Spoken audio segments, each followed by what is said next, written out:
maybe some of us all do the same thing. When we act grown, we can take God with us to work. That doesn't mean you're going to be beating people upside the head with the Bible and quoting verses. But that means you just show the God in you. But when you get to work sometimes, the folk get on your nerves. Just bow your head. Don't ignore them. But just bow your head and close your eyes and just start talking to the Lord. And when you open your eyes up and start talking, maybe God will start talking through you instead of you talking through yourself. When you're at home and you're in a challenging moment where there may be a disagreement or your kids act like they got Satan in the room, just close your bedroom door for about 2 minutes and get there on your knees and ask God to guide you in your journey. And watch how God, the problem is, some of us pick God up in our pew when we get here and drop God off in the window from the room, and God ain't in us. So there's a difference. That's what Paul is saying. What separates men from boys is that we understand that it's not just about us. But see, when it's just about you, you just get up and say whatever you want to. You don't care what, you don't care how it affects people. You don't care how it hurts people. You don't care when you talk, how the chips fall after you open your big mouth up.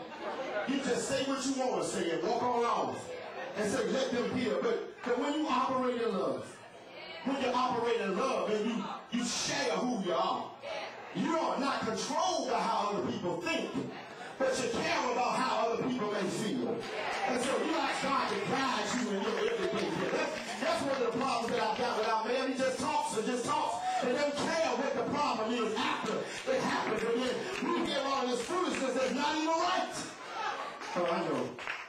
And so Paul is saying to the community, when you look at where we are, we got a church full of individuals. I told you all to come together around the model that Jesus shows us. But what you've done is now you brag about who's the best. You separated the poor and the rich. You've used those who are smarter than others to demean those who are not as smart. You've separated the community and compartmentalized everything. And Paul has to remind them that the glue that brings everybody together is this word called love. And we've been hearing all throughout the campaign trail about this whole word of hope. We use it in church every Sunday, this word called faith. But Paul says hope and faith, as great as they are, will fade away. Oh, I'm excited because of Barak's hope. But I want to let you know at some point we should be fulfilling the aspirations that come with the hope. So I'm excited that I've got faith. I thank the Lord that I can thank God for some stuff that I can't see. Because I believe that the Lord will bring me to what it is that I can't see. But my faith shouldn't guide me to stuff that I can't get.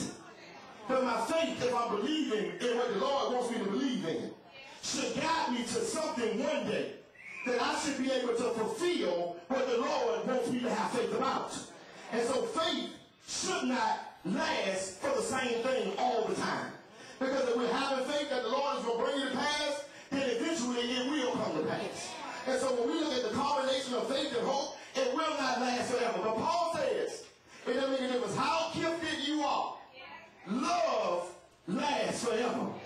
That's what makes things go on. How much love do we have in our hearts? How much love do we have in our beings? How much love do we carry with us from day to day? And the truth is, Paul says what holds us together is the fact that we know that Jesus loved us so much that he died on the cross, not even knowing how things would turn out for us individually, but gave of himself because of the love in his heart. And I want to know how much we give of ourselves. If you want to know what separates boys from you, then think about where you are individually.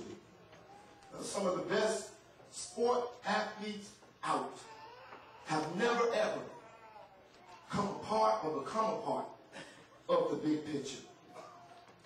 One of the things that I love, and I'm seeing it, is I'm seeing the maturity. As much as I don't like Kobe Bryant as a basketball player, I'm seeing him mature right in front of my eyes. Because I saw a hotshot young brother that really showed me that he didn't really want to be a part of great teams around him. He wanted to show the world that he could do it all by himself. But after 3 or 4 seasons of being eliminated in the first round of the playoffs, I still see, or I'm starting to see, a shift in his personality and his character. I'm starting to see him take a less of a role of it being about him, and more of it being a role about being surrounded by folk who got the same thing in mind. And I want to let you know that God is speaking to us today, that we got to be around some folk who've got some like-minded stuff with us. Some people who will say, hey, it ain't always about me having the best outfit on. It's not always about me having a flashy car, you driving around in something that's struck. But I want to help you so you can help me, so we can help somebody else that be what God wants us to be. And that's one of the things that we ought to take from this place today, that what separates boys from men is boys focus on themselves. Men separate or focus on all of us. Girls focus on themselves. But God, you women focus on all of us. God says that if you want to be great, you got to learn how to love everybody. And when we look at the text, the greatest of these is not hope. Hope fades. It's not faith. Faith should come to an end.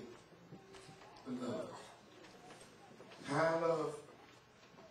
Not boastful, not arrogant, not jealous.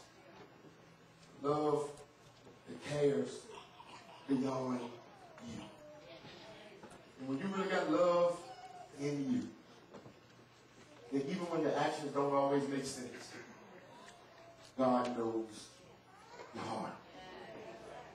And I challenge you today to grow up. If you've not grown up, the Lord says, grow up.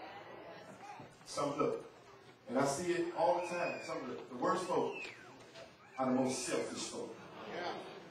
People, they cool with you as long as you're doing what they want. But if you want to see somebody flip out, do something that they don't want you to do. Ask for something that you don't give it to them. That's when you can really see somebody's heart. When they just flip out on you. Some of y'all ain't do it. You close your eyes up, you look in right on your nose. You know, maybe you, but you can have somebody flip out on you. And that's my challenge this morning. Grow up. Stop focusing on you. Because true love is not about you. True love comes from God for you to share with somebody else. That's what separates children from adults. And we understand that we learn in habits. And so we grow and we ought to mature as we increase in age. And so as we are looking at ourselves today, am I a 20-something-year-old kid? Am I a 30-year-old kid? Am I a 40-year-old kid? Am I a 50-year-old kid? Am I a 60-year-old kid, 70-year-old kid, 80-year-old kid? Only worried about me and my toys. But I'd be more concerned, not just about your bedroom, but the whole house. You know what judges the person as a kid? When you look around and you're grown, but you don't want to get out the boat because you just focus on yourself. And when you look around and you see folk that are in need, you got a whole bunch to share, but you're so focused on keeping up your toys. And sometimes we're so worried about if we help somebody else, they might come up to where we are and take the shine off of us. And that's childlike behavior. But when we are all in this thing together, we lift everybody up. And we can see how God blesses us all. And you know, I pray to God that the church takes on this type of spirit. You know, the ministries in the church will be better when we become better. The church will become better when we become better. The community will become better when we become better. Our families will become better when we become better. If your family is jacked up, you want to look at yourself. Stop focusing on everybody else. Look at you. What are you bringing to the table? Because that's when the problem is always everybody else.